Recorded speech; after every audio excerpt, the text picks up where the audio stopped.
आज अहले सुबह मोतिहारी में तेल टैंकर और टेंपो के बीच आमने सामने की टक्कर हो गई। इस दुर्घटना में टेंपो पर सवार एक शिक्षक की मौत हो गई, जबकि 3 गंभीर रूप से घायल हो गए। इसमें से 2 शिक्षक को बेहतर इलाज के लिए पटना रेफर कर दिया गया है। घटना मुफस्सिल थाना क्षेत्र के मधुबनी घाट पुल के पास की है। मृतक की पहचान मधुबन थाना क्षेत्र के भेलवा निवासी 52 वर्षीय नरेश कुमार के रूप में हुई है। वहीं घायल शिक्षकों में 48 वर्षीय नाहिल कमाल, 48 वर्षीय अनीता कुमारी और 38 वर्षीय सुषमा पटेल है। बताया जाता है कि टेंपो पर सवार 4 शिक्षक मधुबन प्रखंड क्षेत्र के अलग अलग स्कूल में ड्यूटी करने जा रहे थे। इसी बीच घने कोहरे के कारण तेल टैंकर और टेंपो के बीच आमने सामने की टक्कर हो गई, जिसमें मधुबन प्रखंड के मध्य विद्यालय भेलवा के प्रधान शिक्षक नरेश कुमार की मौके पर मौत हो गई, जबकि घायल में मध्य विद्यालय भेलवा के सहायक शिक्षक नाहिद कमर और सुषमा पटेल शामिल है। मृतक प्रधान शिक्षक नरेश कुमार की बहन मध्य विद्यालय की सहायक शिक्षक अनीता कुमारी की स्थिति नाजुक है। घने कोहरे के कारण हुए सड़क दुर्घटना में शिक्षक की मौत के बाद शिक्षक संगठनों में काफी आक्रोश देखने को मिल रहा है। शिक्षक समय सीमा को लेकर नाराज दिख रहे हैं और स्कूल समय में बदलाव को लेकर शिक्षकों ने कहा कि ठंड और कुहासे का समय है, ऐसे में स्कूल के समय में बदलाव की आवश्यकता है। सुबह के समय होने के कारण शिक्षकों को परेशानी हो रही है। जब तक ठंड और कुहासा है तब तक स्कूलों के समय में बदलाव किए जाने की मांग की गई है। वहीं मुफस्सिल थाना अध्यक्ष मनीष कुमार ने बताया कि सूचना मिलने के बाद मौके पर पहुंचकर घायलों को इलाज के लिए हॉस्पिटल में भर्ती कराया गया है। वहीं 100 को पोस्टमार्टम के लिए सदर अस्पताल भेज दिया गया है। Unacademy National Scholarship Aptitude Test यानी अनसेट 2024 प्रतियोगिता में अखिल भारतीय रैंक हासिल करके Mount Litera Zee School Motihari के बच्चों ने परचम लहराया है। इस परीक्षा में वर्ग 10वीं के धैर्य धीर ने देश भर में 2 लाख छात्रों के बीच 88% अंक प्राप्त कर 613वां स्थान तथा अरसलान खान ने 82% अंक प्राप्त कर 1710वां स्थान हासिल कर विद्यालय के साथ साथ मोतिहारी का भी नाम गौरवान्वित किया है। इसके साथ ही विद्यालय के अन्य विद्यार्थियों का भी प्रदर्शन अच्छा रहा, जिसमें वर्ग 10वीं के हर्षराज ने 79.5%, आशीष रंजन, केतन प्रसाद तथा पुष्कर कुमार ने 79%, आनंद प्रसाद ने 76%, प्रीत कुमार ने 74.5% तथा प्रियानी ने 74% अंक प्राप्त किए हैं। इस शुभ अवसर पर विद्यालय के chairman Sanjay Kumar Gupta, vice chairman Ranjita Gupta, academic director Jain Prasad, managing director Shubham Kumar Gupta, विद्यालय के प्रधानाध्यापक मनोज कुमार अग्निहोत्री, एकेडमिक कोऑर्डिनेटर रंजेश कुमार तिवारी तथा pre primary coordinator Runa Paul ने उत्कृष्ट सफलता पर बच्चों को प्रोत्साहित किया। इस कार्यक्रम को सफल बनाने में शिक्षक पवन यादव के साथ ही एडमिन विभाग के operational manager Vishwanath Jha, Pankaj Kumar Shrivastava, RM Sucheta Vishwakarma, Ruby Kumari, Harish Pratap तथा अशोक कुमार सिंह के साथ साथ विद्यालय परिवार के सभी सदस्यों ने इस सफलता पर खुशी व्यक्त करते हुए बच्चों के उज्जवल भविष्य की कामना की है। भारतीय कम्युनिस्ट पार्टी के द्वारा मोतिहारी कचहरी चौक पर विभिन्न मांगों के साथ प्रदर्शन किया गया। संयुक्त किसान मोर्चा तथा केंद्रीय मजदूर संगठनों के द्वारा संयुक्त रूप से कृषि संकट के खिलाफ यह प्रदर्शन हुआ, जिसमें किसानों के फसल के न्यूनतम समर्थन मूल्य की गारंटी, किसानों को 10,000 रुपये मासिक पेंशन, किसानों की कर्ज माफी तथा फसल बीमा लागू करने सहित अन्य मांग की गई। सुनिए प्रदर्शन में शामिल व्यक्तियों ने एक्सपर्ट न्यूज से बातचीत करते हुए क्या कहा। आज ये प्रदर्शन हुआ है केवल मोतिहारी में नहीं, पूरे देश के हर जिला मुख्यालय पर श्रमिक संगठन किसान से संबंधित जो समस्याएं हैं उनको लेकर के ये पूरे हिंदुस्तान के स्तर पर यह कार्यक्रम रखा गया था। जो सरकार अभी जो किसान विरोधी कानून बनाया था, घोषणा किया था कि हम वापस ले लेंगे और जनता किसान के हित में जो होगा उसको हम मान लेंगे, पास करा देंगे, लेकिन वह अब इस बात को मानने से जो वादा किया था वह वादा खिलाफी कर रही है। इसलिए हम लोग चेतावनी के तौर पर तमाम श्रमिक संगठन मिल कर के इस कार्यक्रम को रखें। आज का कार्यक्रम पूरे देश के अंदर ऐतिहासिक अवसर, आज से 4 वर्ष पहले देश के किसानों ने पार्लियामेंट मार्च का आह्वान किया था, जिसकी आज 4थी वर्षगांठ है और उसी उपलक्ष्य में आज पूरे देश के अंदर किसानों ने धरना प्रदर्शन चेतावनी रैली किया है। और इस रैली में इसलिए किसान, मजदूर और श्रमिक संगठन भी भागी हुए हैं क्योंकि देश की सरकार ने देश के श्रमिकों को जो कानून बनाया था उस सारे कानून को रद्द कर दिया और 4 सूत्री कानून बनाया, जिसके देश के श्रमिक संगठन इसको विरोध कर रहा है। दूसरा हमारी मांगे हैं कि सरकार ने वादा किया था कि 2022 में हम फसल की दोगुनी कीमत करेंगे।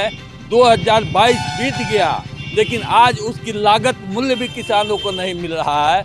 आज धान की फसल की खरीद की हम बात करते हैं, सरकार कहती है कि धान हम खरीदेंगे, लेकिन बिचौलिए के माध्यम से चंपारण में किसानों से धान खरीदा जा रहा है। कहीं पैक से धान की खरीदी नहीं हो रही है। हम मजबूर होकर सरकार जो 2300 रुपये घोषणा किया है धान की कीमत, आज हम 1800-1700 रुपये बेचने के लिए मजबूर हो रहा है। और इसीलिए पूरे देश के अंदर हम प्रदर्शन कर रहे हैं। हमारी फसल बीमा जो थी, संयुक्त मोर्चे की सरकार ने घोषणा किया था कि लागू किया था, आज उस फसल बीमा को सरकार ने समाप्त कर दिया। और सरकार ने समाप्त कर ये कहा कि नहीं, हम सरकार किसानों को 6000 रुपया सालाना हम दे रहे हैं, सहायता हम दे रहे हैं। हम मात्र सहायता से हमारी ज़िंदगी नहीं चलेगी। हमारी अगर फसल बर्बाद होती है तो उस फसल का हमको लाभकारी कीमत मिलना चाहिए, उसका मुआवजा मिलना चाहिए। इसलिए हम आज प्रदर्शन किए हैं। हम प्रदर्शन इसलिए किए हैं कि सरकार कहती है कि हम न्यूनतम मजदूरी देंगे, लेकिन मजदूरों को, मनरेगा मजदूरों को 280 रुपये मात्र दिया जा रहा है, और वो भी कभी दिया जा रहा है, कभी नहीं दिया जा रहा है। हमारी मांग है कि मजदूरों को 600 रुपये मजदूरी दिया जाए। हमारी मांग है कि सर्वे सरकार, बिहार सरकार सर्वे करा रही है, लेकिन उस सर्वे के अंतर्गत सरकार जो है तो जो भूमिहीन हैं, जो सरकारी ज़मीन पर बसे हैं, गैर मजरूआ ज़मीन पर बसे हैं, या दूसरे बेतिया राज्य की ज़मीन पर बसे हैं, उनको बेदखल करने की साजिश है ये सर्वे। हमारी मांग है कि जो जिस ज़मीन पर बसा हुआ है उस ज़मीन का कब्जा उसको दिया जाए और रिकॉर्ड में शामिल किया जाए कि उस ज़मीन पर अगर सरकारी भी है तो आप उस पर दर्ज किया जाए तो उस पर फलाना मजदूर जो है से बसा हुआ है। और इन्हीं मांगों को लेकर, 18 सूत्री मांगों को लेकर हम पूरे देश के अंदर आज ये प्रदर्शन कर रहे हैं। पूर्वी चंपारण जूनियर कबड्डी टीम ने मधुबनी में 26 नवंबर को आयोजित जोनल जूनियर कबड्डी प्रतियोगिता में तीसरा स्थान प्राप्त किया है। जोनल प्रतियोगिता में पूर्वी चंपारण, पश्चिमी चंपारण, शिवहर, सीतामढ़ी, दरभंगा, मधुबनी की टीमों ने भाग लिया था, जिसमें पूर्वी चंपारण ने तीसरा स्थान प्राप्त कर बिहार राज्य कबड्डी संघ द्वारा आयोजित 50वीं गोल्डन जुबली जूनियर कबड्डी प्रतियोगिता, जो जमालपुर में 2 से 4 दिसंबर तक आयोजित किया जाएगा, उसके लिए क्वालिफाई कर लिया है। इस राज्य स्तरीय प्रतियोगिता में क्वालिफाई करने पर चंपारण में हर्ष का माहौल बन गया है। टीम के वापस आने पर बुधवार को स्थानीय खेल भवन में टीम के खिलाड़ियों अमन राजा, नितेश, अब्दुल्ला, शिवम प्रशांत, विपुल, तौफीक, सरफराज, रिसु, दिलीप, पवन का भव्य स्वागत सह अभिनंदन, मोमेंटो और पुष्पगुच्छ देकर किया गया। मौके पर प्रोफेसर डॉक्टर परमात्मा पांडे, पंडित चंद्रकिशोर मिश्र, मोहम्मद मुबासिर, रमेश कुमार, पूर्वी चंपारण कबड्डी संघ के अध्यक्ष अमित कुमार, सचिव भानु प्रकाश, धर्मवीर प्रसाद, मुन्ना गिरी, अरुण सर, पवन, टिंकू जी, डॉक्टर चंदन जायसवाल, शैलेंद्र मिश्र बाबा, अरविंद कुमार, सुनील कुमार, अमित कश्यप, रश्मि कुमारी, कोमल कुमारी, अंतिमा कुमारी, सिद्धार्थ वर्मा, बेनजीर खान सहित अन्य मौजूद थे और सबों ने खिलाड़ियों को बधाई एवं शुभकामनाएं दी। मेडिकल के फील्ड में अग्रणी मोतिहारी एक और इतिहास रचने जा रहा है। मोतिहारी में 28 नवंबर से 1 दिसंबर तक बेसिकॉन 2024 का आयोजन होने जा रहा है। इस स्टेट लेवल के कॉन्फ्रेंस में कई बड़े चिकित्सक शामिल होंगे और मेडिकल के फील्ड में, खासकर सर्जरी के फील्ड में ज्ञान का आदान प्रदान होगा। इस 4 दिवसीय एकेडमिक प्रोग्राम के अंतर्गत लाइव सर्जरी भी की जाएगी। कार्यक्रम की तैयारियां अंतिम चरण में है। इसको लेकर हमने को चेयरमैन, सह chairman academic committee doctor Tabrez Aziz से बातचीत की। सुनिए उन्होंने क्या कहा।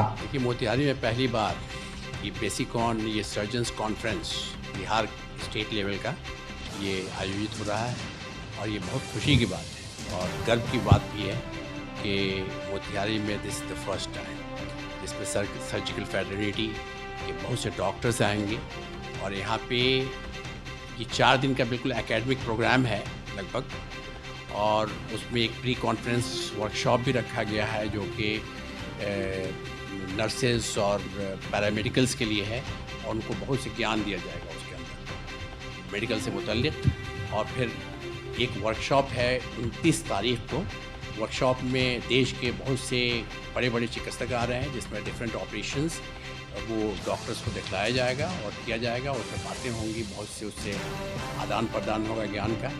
और फिर उसके बाद कॉन्फ्रेंस है जो 30th एंड 1st को। इस पे इस 4 दिनों में इस देश से भी डॉक्टर्स आएंगे और यहाँ बिहार के स्टेट लेवल के भी डॉक्टर्स आएंगे और डिफरेंट फील्ड्स में, सर्जिकल फील्ड में बहुत से ज्ञान का एक दूसरे से आदान प्रदान होगा और बहुत सी चीज़ें सीखने को मिलती हैं। तो ये एक बहुत बेहतरीन जो चीज़ है, बहुत ही प्रेस्टीजियस है जो मोतिहारी के लिए हो रहा है। इसमें organizing secretary doctor Umar Tabrez साहब हैं और मेन चेयरमैन हैं डॉक्टर आशुतोष शरण। तो और ये टोटल डॉक्टर्स यूनाइटेडली बहुत काम कर रहे हैं ताकि बहुत ही सक्सेसफुल कॉन्फ्रेंस हम लोग ऑर्गेनाइज कर रहे हैं। आपको चेयरमैन भी है इसके? जी, किस तरह की तैयारियां चल रही हैं?